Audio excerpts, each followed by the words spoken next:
Okay, let's unpack this.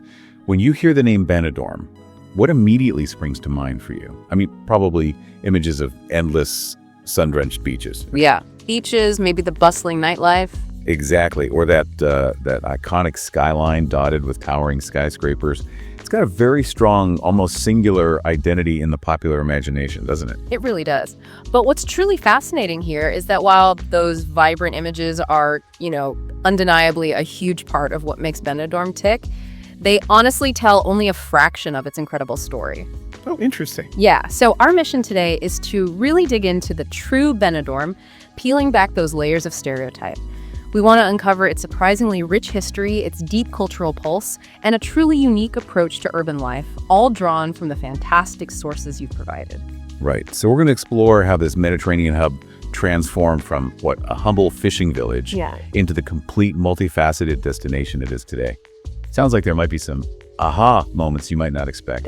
Get ready for a journey that will definitely challenge your preconceptions. So let's cast our minds back then. Imagine just a few short decades ago, this bustling metropolis, this vertical city we see now, was essentially a tiny, quiet fishing village. It's almost impossible to picture the contrast, isn't it? It really is. The transformation is quite traumatic. I mean, until the 1960s, Benidorm's economy was almost entirely wrapped up in maritime activities. Or fishing. Tuna fishing specifically was absolutely central. They relied on a traditional method called almadraba. Almadraba? Yeah, almadraba. It wasn't just a job, it was a way of life, a real cultural cornerstone that shaped the town's identity. This practice peaked dramatically in the 18th and 19th centuries. It used this complex maze of nets placed strategically off the coast during the tuna migration. Wow. It's a practice that's deeply etched into the town's historical memory, something they're still very proud of. That's a remarkable shift, isn't it? From fishing boats to skyscrapers. I can only imagine the kind of vision, maybe even daring, it took to spark such a revolution. So if fishing was its past, what was the most significant catalyst for its dramatic transformation? Who really set this in motion? Okay, this is where the story gets really captivating. In the 1960s, there was this visionary mayor named Pedro Zaragoza. Pedro Zaragoza, right. He entered the scene, and he wasn't just interested in, small improvements. He saw a totally different future for Benidorm, his most audacious move, and arguably the one that truly branded Benidorm as a modern resort. Well, get this. Okay. He convinced none other than dictator Franco to lift the ban on bikinis on Benidorm's beaches. No way, Franco, bikini. How did he manage that? I know, imagine the political maneuvering that took, but it happened. And this made Benidorm the very first resort in Spain to openly embrace the bikini. It sent a clear signal. Benidorm was open, modern, ready for a new kind of tourism. Wow, that's a story you don't hear every day. So a fashion statement basically became an economic statement. What was the immediate impact of that kind of bold leadership on Benidorm's development? How did it evolve into the little Manhattan we recognize today? Well, that entrepreneurial spirit, sparked by Zaragoza, led directly to Benidorm's rapid vertical transformation. It quickly earned nicknames like Little Manhattan or the Dubai of the Mediterranean. Yeah, I've heard those. And today, it truly is a city of towers. It boasts over 300 skyscrapers. Yeah, over 300? Over 300. Think about the Intempo, that stunning 203-meter-tall building with its distinctive diamond-shaped top connecting the Twin Towers. Oh yeah, the gold one. That's the one. Or the Grand Hotel Bali, which for a time was the second tallest hotel in Europe. But this unique, purpose-built, high-rise development isn't just about maximizing views, though it certainly does that. Yeah. It's actually a clever urban planning solution. By building upwards, Benidorm proactively limited urban sprawl. So it preserved much of the surrounding natural landscape and effectively concentrated infrastructure. This makes services like waste management, water, public transport far more efficient per tourist. So it's actually sustainable, in a way. It's a surprising contrast, isn't it? Compared to the low-density, sprawling resorts often associated with mass tourism, it actually presents a remarkably sustainable model. Its unique architecture and integration with its south-facing bay are so exceptional that authorities have even applied to UNESCO for World Heritage status. Really?